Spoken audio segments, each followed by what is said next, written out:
Hello, everybody. Welcome to another episode of Find Your Model Health, the official podcast for those looking to optimize their long term health and weight goals and understand how their body really works. I hope you're all really well. Today, I am your host. I am Shemaine Linney. I'm a fitness and nutrition expert, certified iridologist, nutritional therapist, and biohacker. And I'm very happy to have you back with me for another podcast episode. And dare I say, this episode has been eagerly awaited by many, especially women and women for their daughters. So I hope you all find this really, really helpful. This podcast episode, we are looking at menstrual products and if they are damaging or hurting your health and your body. Now, I did a post on this and it was just a sporadic post about 2 weeks ago in my Facebook biohacking group. I must have been talking to a client or it probably popped in my head. I can't remember, but it was basically how I recommend against sleeping with tampons in, and that spurred a big conversation and got loads of interaction, which showed me that this is something that many women, one, were not aware of, and two, were interested in. And then as the conversation went on, I saw a lot of women asking about their daughters and the concern around that, and I've done a couple of follow-up posts and each post has gotten a lot of interaction. So this is a hot topic. I generally cover topics or do posts on stuff that I feel is important to me and I feel other women or men will be interested in too, because I'm not going to be alone. If something is interesting to me or I'm curious about something, you can bet your bottoms that other people are going to be too. And then other topics will be done based on what clients ask or their experience. So this one, although many people may not believe it, or have considered it, this is a hot topic. And I think a lot of women and their daughters and grandmothers and sisters are going to find this really helpful. So we're going to move on with this. And as always, if you do have any questions for me, feel free to reach out to me on Facebook or Instagram, or now you can find me over on Rumble under Shemaine's Model Health, where I'll be discussing some more controversial topics. I understand that's not going to be for everyone, but it might be for some. Okay, so if you're like me, and I'm assuming you are because you're following me, you're going to be very health conscious. You consider everything that you put in your body. You look at labels. We look for like natural beauty products. We look to even be giving our kids very clean, natural foods and products and care products. And we're just very conscious of our health and what we're putting into our health. But one thing that kind of gets overlooked is going to be your menstrual products or your feminine care products. Most of us purchase these products based on habit or cost, and we don't give much consideration to them. And if you, like me, have erred towards more familiar kind of household names and affordable purchases, I'll reassure you, you're not alone. Most women do this. And the truth is that even getting your hands on any products nowadays, we are pretty lucky because there's still hundreds of millions of girls and women around the world that can't access menstrual products. Even here in Canada, there are girls that don't have the resources to purchase what they need to take care of themselves, and this can cause them to miss work or even miss school. So, but here's the thing. In more privileged countries like ours, like Canada, and even my home country of Ireland and the United States, the biggest problem we face around menstrual products is what's contained in them. And this is what we would consider to be a chemical cocktail of hazardous products, basically, that are readily absorbed into our bloodstream through our very highly absorbent vaginal walls. And I've spoke about this before. The walls, or the epithelial layers, or the tissues of our vagina and our uterus, those tissues are the same as the tissue that lines our mouth. And if you consider like sublingual supplements, or supplements, even colostrum I've spoke about, where we'll hold these supplements in our mouth for a couple of minutes and let them dissolve and let them penetrate through the tissues, where they'll be brought directly into the bloodstream, because these tissues in our mouth are so absorbent or porous. You mightn't think it, but they are. And our vaginal tissues and even our uterus tissues are the same. They're highly absorbent. So anything that we put in our mouth gets readily absorbed into our bloodstream, and the same thing will happen in our vagina. And these products contain potential toxins that can disrupt our hormones, causing serious health problems, including endometriosis and even cancer, even when we look at cervical cancer. So most people haven't heard of this. Most women haven't heard of this. And that's partly because up until recently, women and girls, females, weren't being very public about this topic. We were embarrassed to talk about this topic.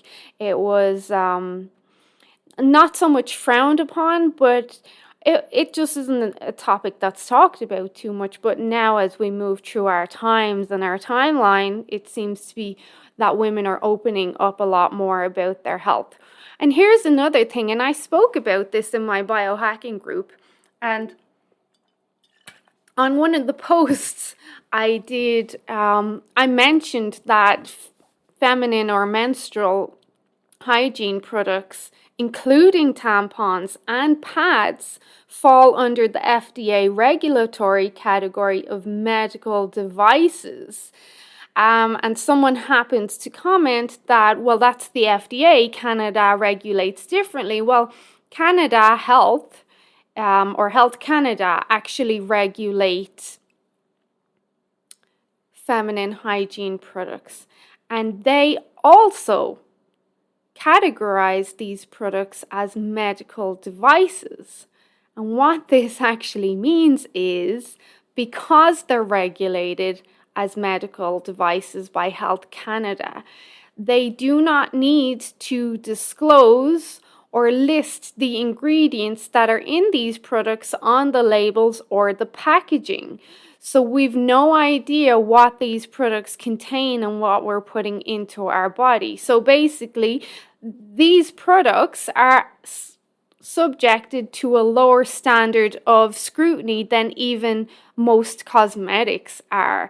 And that's kind of scary to think, hold on a second, you would screen cosmetics, but you're not screening these feminine hygiene products that directly penetrate into our body. So, but anyway, so how are these products harmful? Well, there was an important study titled Chem Fatale, and I posted this PDF or this study in my biohacking group the other day. So if you're in that group, go check it out. That's on Facebook. All are welcome. But this study titled Chem for Chemicals, Chem Fatale by Women's Voices for Earth, it basically outlined the potential health risks associated with the use of menstrual products. So these were found that tampons and pads had the following possible ingredients, all unlisted on the packaging, but all very damaging to our health. So there was dioxins from the bleaching process, there was furans, there was pesticide residues, there was unknown fragrance chemicals, there was adhesive chemicals such as methylidobromo, and other harmful ingredients. Also, the synthetic fibers which are a large portion of what makes up these products, increases the absorption of toxins through the vaginal wall. So really, if you're not already familiar with the anatomy of your lady parts, you will be now after this podcast episode. So those lines of your vaginal wall, they're quite porous. And this tissue is also packed full of blood vessels and lymph glands, These allow for the direct transfer of these chemicals into your circulatory system. And that's exactly what can happen with any number of the chemicals found in these tampons or pads.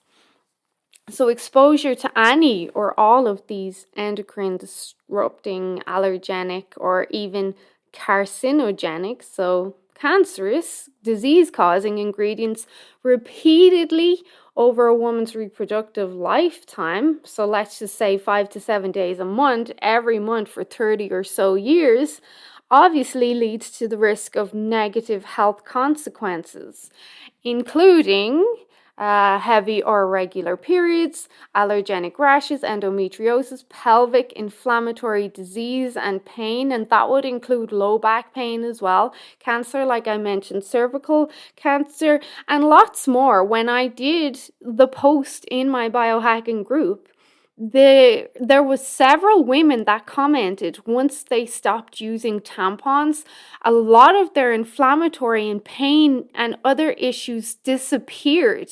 That in itself says a lot. That in itself, to me, doesn't need a study. If my client tells me, and if several clients tell me that once I stopped using tampons, I started feeling better and my pain dissipated and my periods regulated, I don't need a study. I don't need a reference to tell me that these things are damaging to our health. I am going to go on these testimonials. And that really is going to be good enough for me, because I do believe that women know their bodies better than anybody else. And that's it, full stop. We've all had experiences where we've gone to doctors or specialists and told them that we're experiencing this, and this, and they don't listen. But we know our bodies better than anyone else. Even a female doctor, you will know your body better. So many of these, shall we call them, side effects of using tampons. Now, not all women are going to experience these, but many will.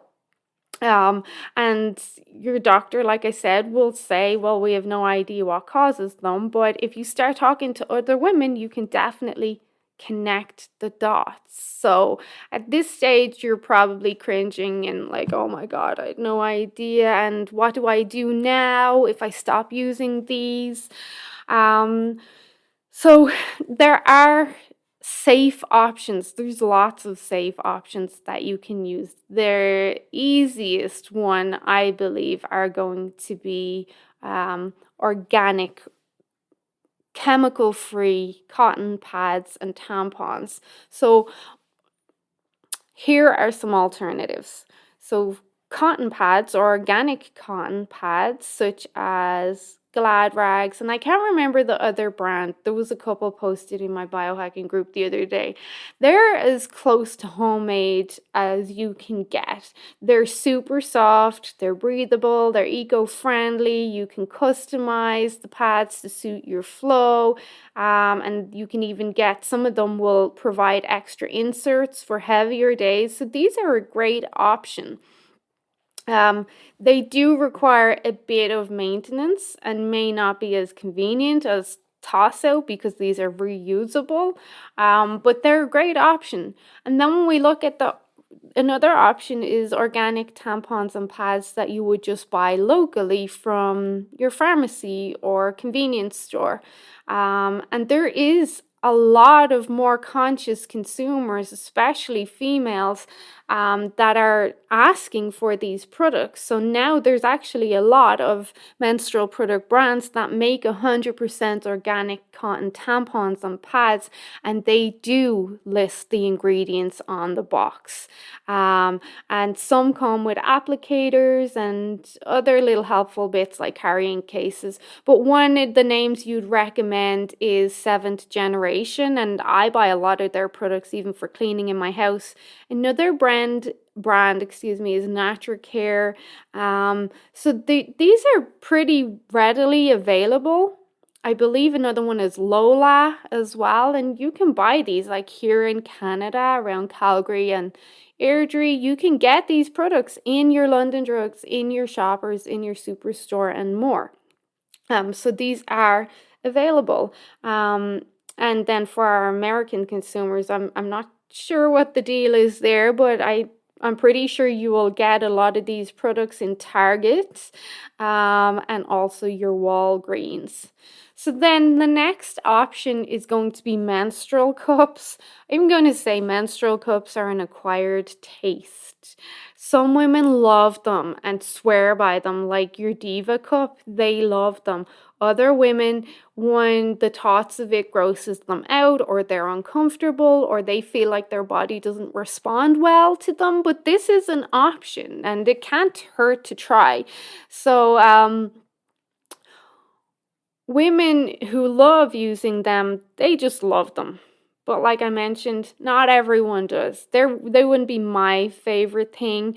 And for other women with a heavy flow, sometimes they'll report that their cup runs over and they need a pad for backup. And this is where your organic pads would come in. Typically, these menstrual cups are made of food grade silicone, so they're quite safe and they're environmentally friendly.